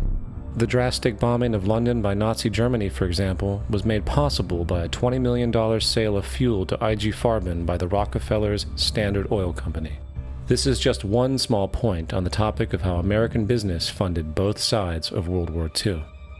One other treasonous organization worth mentioning is the Union Banking Corporation of New York City. Not only did they finance numerous aspects of Hitler's rise to power, along with actual materials during the war, it was also a Nazi money laundering bank, which was eventually exposed for having millions of dollars of Nazi money in its vaults. The Union Banking Corporation of New York was eventually seized for violations of the Trading with the Enemy Act. Guess who the director and vice president of the Union Bank was? Prescott Bush, the father and grandfather of former U.S. Presidents George W. Bush and George H.W. Bush. Vietnam. The United States' official escalation and entry into the Vietnam War came after an alleged incident involving two U.S. destroyers being attacked by North Vietnamese PT boats in the Gulf of Tonkin. This is known as the Gulf of Tonkin Incident. This situation was the catalytic pretext for massive troop deployment and full-fledged warfare. One problem, however, the attack on the U.S. destroyers by Vietnamese PT boats never happened. Former Secretary of Defense Robert McNamara stated years later that the Gulf of Tonkin incident was a mistake, while classified documents released years later show that it was a farce, manipulated for the purposes of war. And once in the war, it was business as usual. In October 1966, President Lyndon Johnson lifted trade restrictions on the Soviet bloc, knowing full well that the Soviets were providing upwards of 80% of North Vietnam's war supplies. Consequently, the Rockefeller interests financed factories in the Soviet Union, which the Soviets used to manufacture military equipment and send to North Vietnam. However, the funding of both sides in this conflict was only one side of the coin. In 1985, Vietnam's rules of engagement were declassified. This detailed what American troops were and were not allowed to do in the war. It included such absurdities as North Vietnamese anti-aircraft missile systems could not be bombed until they were known to be operational. No enemy could be pursued once they crossed the border of Laos or Cambodia. And most revealing of all, the most critical strategic targets were not allowed to be attacked unless initiated via high military officials. Apart from these illogical limitations, North Vietnam was informed of these restrictions and therefore could base entire strategies around the limitations of the American forces. This is why the war went on for so long. And the bottom line is this: the Vietnam War was never meant to be won, just sustained. This war for profit and resources resulted in 58,000 American deaths and 3 million dead Vietnamese. So, where are we now? September 11th was the jumpstart for a hegemonic agenda, enabling the possibility of constant global warfare. It was a staged war pretext, no different than the sinking of the Lusitania, the provoking of Pearl Harbor, and the Gulf of Tonkin lie. In fact, if 9/11 wasn't a planned war pretext, it would be an exception to the rule. It has been used to launch two unprovoked illegal wars, one against Iraq and the other against Afghanistan. However, 9/11 was a pretext for another war as well. The war against you. The Patriot Act, Homeland Security, the Military Tribunals Act, and other legislations are all completely designed to destroy your civil liberties and protect those in power. Currently in the United States, unannounced to most Americans, your home can be searched without a warrant, without you being home, You can in turn be detained indefinitely with no charges revealed to you, no access to a lawyer, and legally tortured, all under the suspicion that you might be a terrorist. If you need a painted picture of what is happening, let's recognize how history repeats itself. In February 1933, Hitler staged a false flag attack, burning down his own German parliament building, the Reichstag, blaming it on communist terrorists. Within the next few weeks, he passed the Enabling Act, which completely eradicated the German Constitution, destroying people's liberties. He then led a series of preemptive wars, all justified as necessary to maintaining homeland security.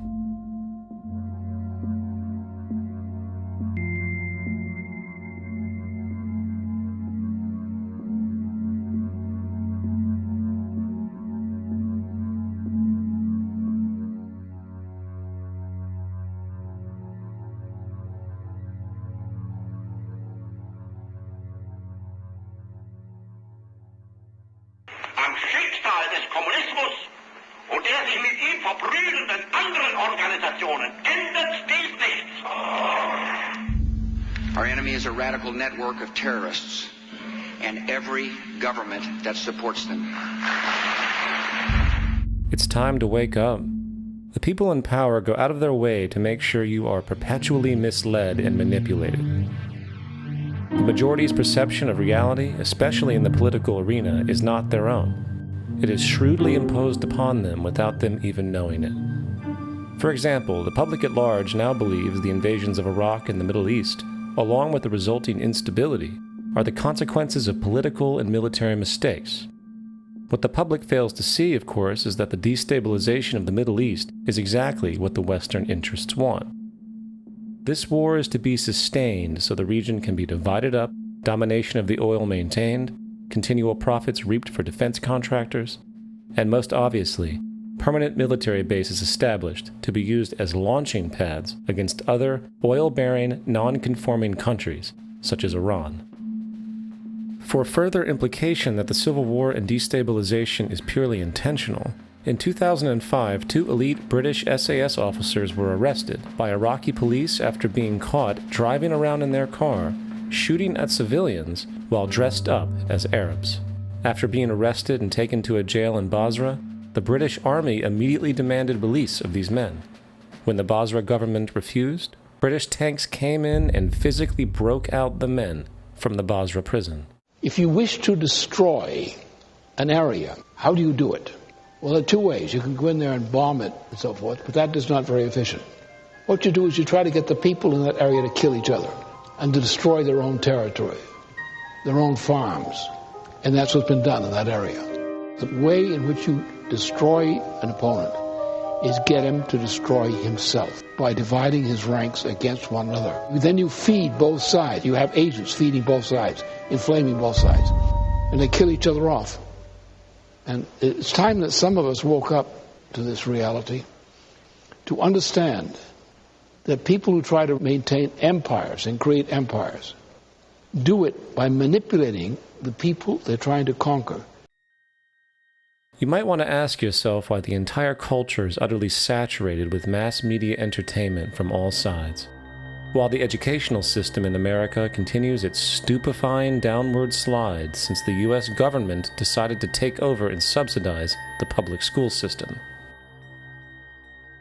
What your government pays for, it gets.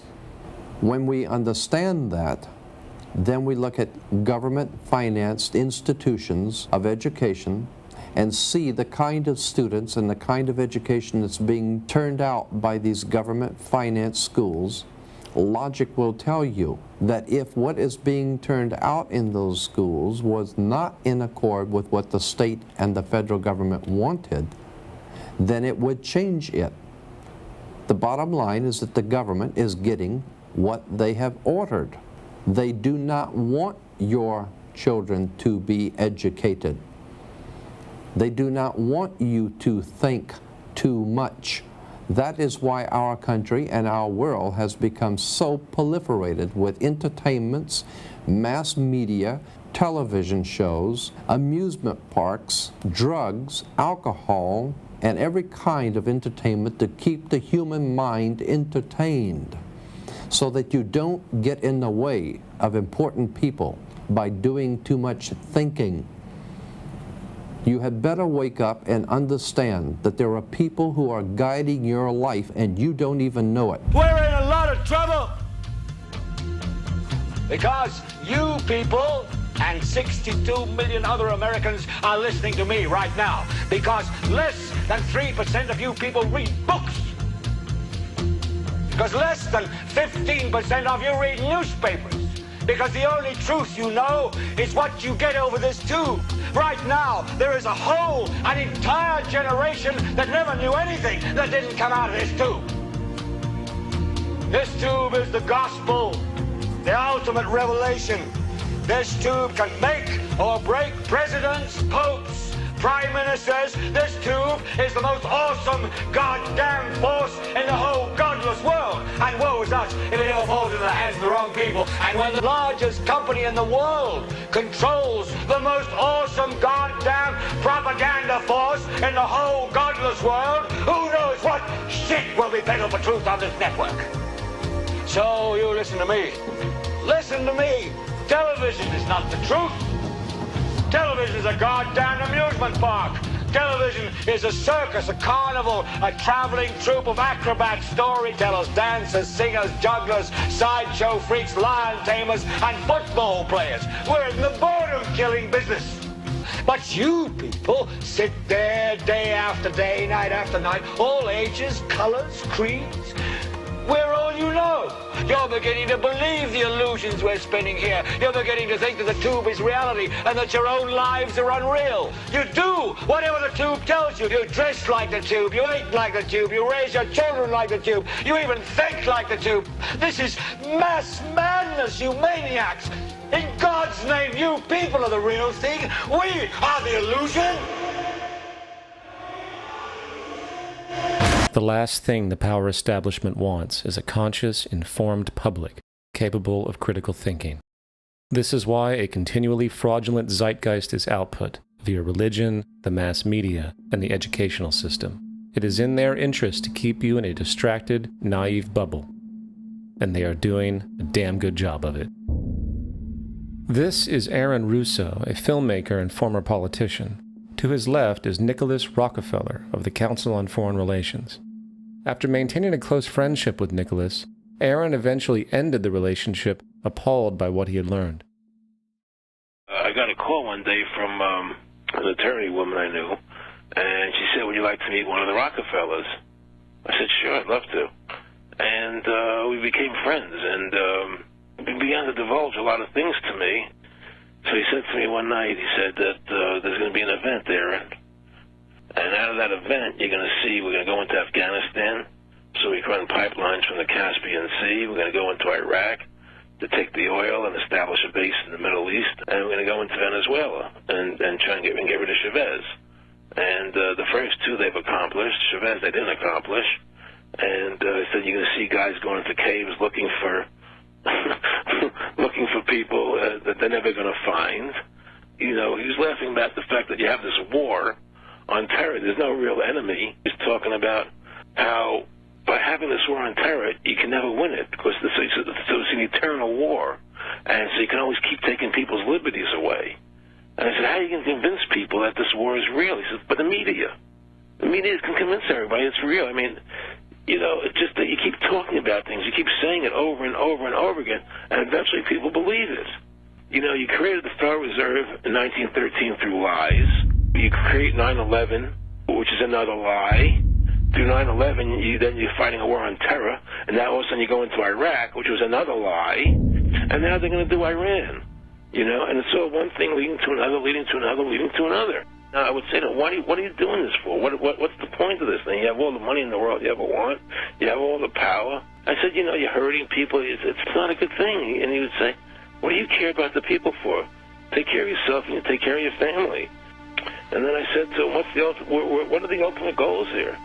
He said, the ultimate goal is to get everybody in this world chipped with the RFID chip. and have all money be on those chips and everything on those chips. And if anybody wants to protest what we do or violate what we want, we just turn off their chip. So how far will the sickness of power go? To what lengths will those in control go in order to maintain and preserve their positions? We have a Florida family who are really pioneers in a brave new world. They have volunteered to be the first ever to have microchip identification devices implanted into their body. After 9/11, I was really concerned with the security of my family. I wouldn't mind having something planted permanently in my arm that would identify me. George Orwell, in his famed and possibly prophetic work 1984, stated, "Power is not a means, it is an end. The object of persecution is persecution. The object of torture is torture. The object of power is power." Today, symptoms of a surveillance society continue to grow, as irrational fears of invisible enemies, coupled with rising economic instability, spread across the globe. It is under this guise of security that we can foreshadow a world where everyone is tracked, everyone is on camera, and everyone is subordinated. The most incredible aspect of all, such totalitarianism would likely not be forced upon the people, rather the people will demand it. For the social manipulation of society through the generation of fear and division has completely inhibited the culture. Religion, patriotism, race, wealth, class, and every other form of arbitrary separatist identification and thus conceit has served to create a controlled population, utterly malleable in the hands of the few. Divide and conquer is the motto, and as long as people continue to see themselves as separate from everything else, they lend themselves to being completely enslaved. However, if the people ever realize the truth of their relationship to nature, and the truth of their personal power to effect change, the entire manufactured zeitgeist that's preyed upon would collapse like a house of cards.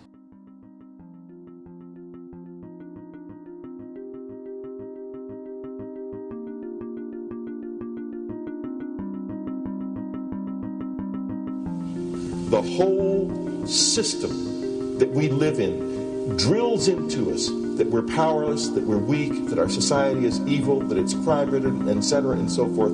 It's all a big, fat lie. We are powerful, beautiful, extraordinary.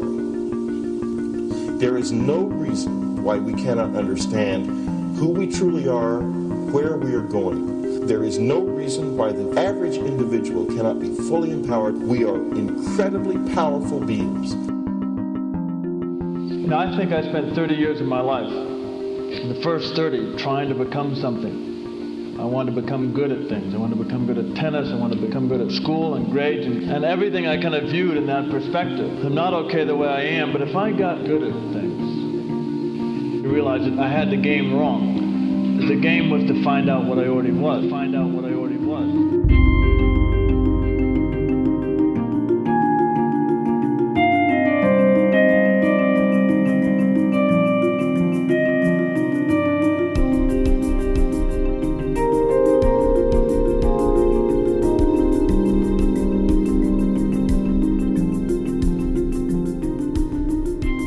Now, in our culture, we've been trained for individual differences to stand out.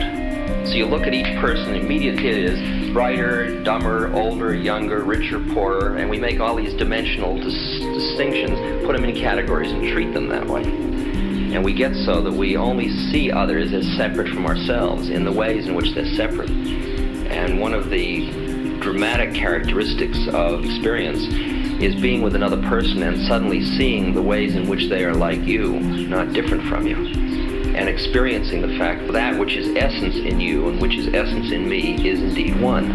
The understanding that there is no other. It is all one.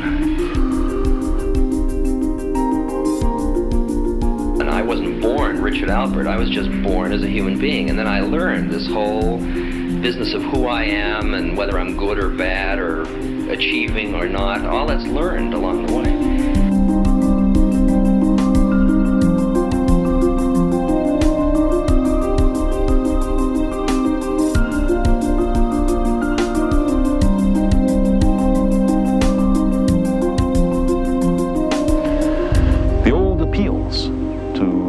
racial, sexual, religious chauvinism to rabid nationalist fervor are beginning not to work. A new consciousness is developing which sees the earth as a single organism and recognizes that an organism at war with itself is doomed.